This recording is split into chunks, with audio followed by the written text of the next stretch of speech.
tout à fait intéressante. Okay, donc ça, c'est important. Alors, la réponse de tout le monde, c'est bien sûr, c'est beaucoup moins cher qu'aux États-Unis. Ben, c'est bien entendu pourquoi? Parce que les perspectives de croissance économique en Europe sont beaucoup moins intéressantes qu'en Amérique et bien entendu dans les autres pays émergents, l'Asie bien sûr et encore mieux la Chine. Ça, j'y reviendrai plus tard. La deuxième chose positive au point de vue, en ce qui concerne les sociétés en Europe, j'en ai parlé, les sociétés européennes sont en bonne croissance, les bénéfices continuent à monter, les rendements continuent à monter, la productivité des sociétés européennes, qui étaient bien inférieures aux sociétés américaines il y a 10 ou 15 ans, est maintenant quasiment au même niveau que les sociétés américaines, et ça, c'est expliqué par ce phénoménal période de restructuration que les sociétés européennes ont entreprise et qui a été très, très largement sous-estimée ou manquée par bon nombre d'observateurs. Donc ça, c'est un point, à mon avis, capital. Alors, là où ça devient intéressant, quand les gens vous disent « Oui, les sociétés européennes, c'est pas cher, mais il y a de bonnes raisons pour ça. » Alors là, c'est là où ça devient vraiment intéressant. Parce qu'il y a en Europe d'énormes sociétés, beaucoup de sociétés, qui sont européennes par leur domiciliation, qui sont européennes par le fait qu'elles sont cotées sur une bourse européenne, mais qui, à la fin du compte, ne sont pas très européennes dans leurs activités. Vous avez beaucoup de sociétés européennes qui dérivent une grande partie de leur chiffre d'affaires et de leurs profits de régions en dehors de l'Europe, États-Unis, Asie, Chine, bien entendu, qui jouissent d'une croissance économique beaucoup plus importante. Et je me réfère bien entendu aux gros exportateurs européens. N'oubliez pas que les exportations sont une part très très importante du PNB européen, incomparablement supérieure aux États-Unis, et encore de façon encore plus importante en Allemagne, où près d'un tiers du PNB allemand est constitué par des exportations. Alors, ces exportateurs sont en général dans le domaine industriel, pas tellement dans le secteur financier, bien que le secteur financier lui-même soit beaucoup plus global par nature que les autres, mais je me réfère ici surtout aux exportateurs industriels. Allemands, bien sûr, sont les Volkswagen et les Daimler et les Siemens et les Thyssen, mais c'est aussi les Schneider, c'est aussi un bon nombre d'exportateurs scandinaves ou même anglais. Et là, ce que nous avons vu l'année dernière, au moment où les problèmes des crédits souverains venaient à la surface et avaient entraîné une dévaluation générale et indiscriminée des marchés d'actions européens, on a vu des niveaux d'évaluation de ces sociétés qu'on n'avait pas vus depuis très longtemps et qui nous ont paru extraordinairement attrayantes. Okay. Et on pouvait, l'année dernière, acheter à 5 fois l'EBITDA sur l'entreprise value EBITDA des sociétés avec des bilans extrêmement solides, des parts de marché globales extrêmement solides et des positions concurrentielles extrêmement importantes. Donc ça, à mon avis, c'est voilà un des exemples où une crise peut créer des occasions d'investissement inhabituellement intéressantes. Alors, la fameuse question des banques européennes. Tout le monde se dit, les banques, qu'est-ce qu'on fait avec les banques européennes? Alors moi, je fais quand même partie du camp de ceux qui sont très, très, très, très, très prudents. Les banques européennes, il est évident qu'elles sont très, très bon marché. Elles se traitent en moyenne environ 0,8 fois la valeur d'actifs comptables, ce qu'on appelle le book, le tangible book, lorsqu'on a éliminé toutes les décorations de goodwill, etc. Alors qu'avant la crise, ça se traitait à peu près entre 1,25 et 1,50. Au point de vue bénéfice, multiple de bénéfices, ça se traite à peu près aux alentours de 7, 8, 9, ça dépend des banques, alors qu'auparavant, ça se traitait plutôt à 12, 13 et 14 fois. Donc il est certain que les banques européennes en général, sont bon marché. Mais là, à mon avis, elles sont bon marché pour de très bonnes raisons.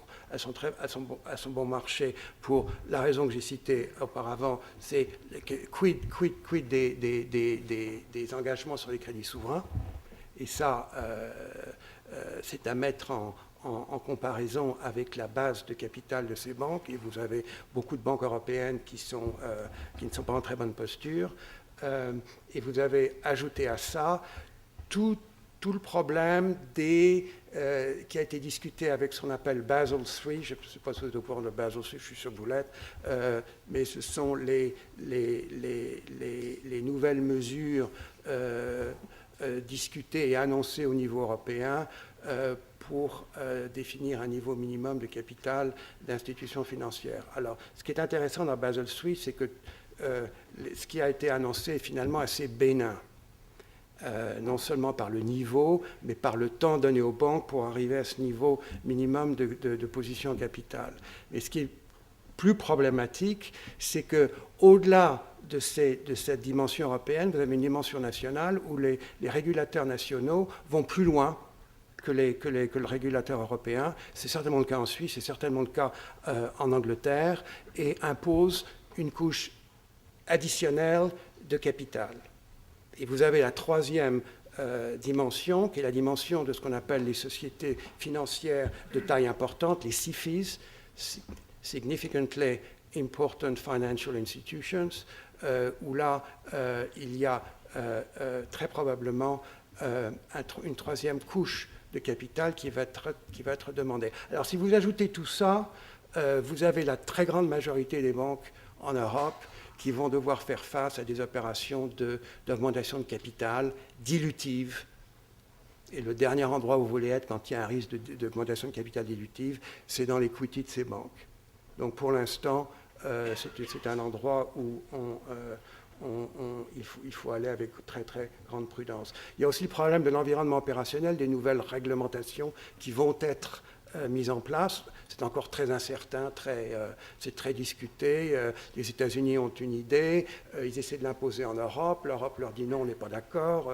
Donc c'est encore très fluide, mais le futur de l'environnement opérationnel de ces banques peut avoir un impact important sur leur rendement, sur leur profitabilité et donc sur leur évaluation boursière. Alors, ce qu'on a fait, nous, l'année dernière, on est très contrarien par nature, c'est sûr, et on est très opportunistique. Et lorsqu'on voit des occasions inhabituelles, historiques de sous-évaluation, et que certains modèles de banques nous paraissent meilleurs que d'autres, on prend des positions petites, et des positions que l'on bâtit progressivement. Alors, pour vous donner quelques exemples, on a participé à l'augmentation de capital de l'UBS l'année dernière. L'UBS est une des banques les plus capitalisées du monde. Je crois que la plus capitalisée du monde, c'est une banque à Singapour. L'UBS a un coefficient de Tier 1 Capital de 16%, qui est plus du double du minimum demandé par Basel III. Donc, l'UBS, malgré ses problèmes dont tout le monde connaît, lorsqu'on a acheté l'UBS, à 0,7 fois le book, c'était une occasion, je dirais, inhabituelle. Même chose pour la BNP. On a acheté de la BNP à ce moment-là. Et nous avons acheté également une troisième banque qui a eu la particularité de ne jamais s'être fait, qui n'a jamais dû être sauvée par son gouvernement, qui est la Barclays. Mais enfin, en dehors de ça, on n'a rien, ou très peu, très très peu. Et je n'ai personnellement aucune envie brûlante d'augmenter notre exposition sur les banques européennes. On était super sous-pondéré avant, on est toujours sous-pondéré, et je n'ai aucune intention de changer cette position. Alors, qu'est-ce qu'on voit pour 2011 ? Alors, je vais d'abord dire une chose, c'est que Franklin ne fait pas publiquement ne donne pas son avis sur les marchés futurs. Donc, ce que vous allez entendre, c'est mon opinion à moi, Philippe Brugère. Ce que je vous ai dit récemment auparavant sur les exportateurs